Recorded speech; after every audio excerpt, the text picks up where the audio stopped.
a lot of attention to, casting out demons and such like that. I know the Catholic Church does a lot of exorcisms and such. But my question is, when a demon is cast out, I mean, they're an eternal being. Where do they go? I just don't. I think that sometimes I'm thinking, okay, I really commend the Catholic Church for seeing that there's spiritual warfare and such like that. But all of these, demons are being released. Where are they going? Well, the Bible tells us that demons are territorial. In fact, Jesus said when a spirit goes out of a man, if something isn't placed in him instead, that demon will go out and get seven demons worse than himself and move back in. So Jesus talking about the person's soul, his heart being clean and swept, but they'll move back in. And so a person has to embrace Jesus Christ to keep them from coming back. Yes, demons are real. Now, again, as you look at some of these movies that were made, in the last 20, 30 years on demon possession, Linda Blair and all, you see these, and it's by the name of Jesus, they're adjured. And I believe this is what's so important. Now, again, I believe God puts in every human being a natural defense against demonic forces.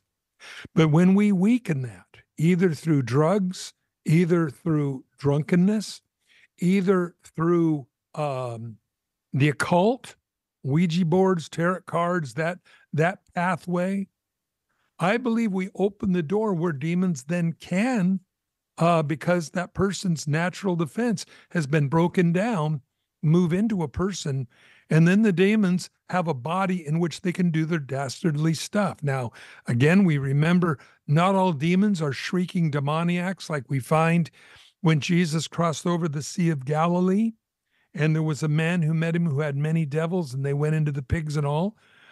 But there are some that are what called familiar spirits, where there's a familiarity about them. And we remember in the Bible, this woman who was possessed with the spirit of fortune telling brought her masters a lot of money by her ability to tell fortunes. But when the demon was cast out of her, she could no longer tell the fortunes anymore. And her owners were angry and dragged the apostles into court to bring charges against them for wrecking their business. Now, again, we see that Jesus said they will go out, and it appears that they are somewhat territorial.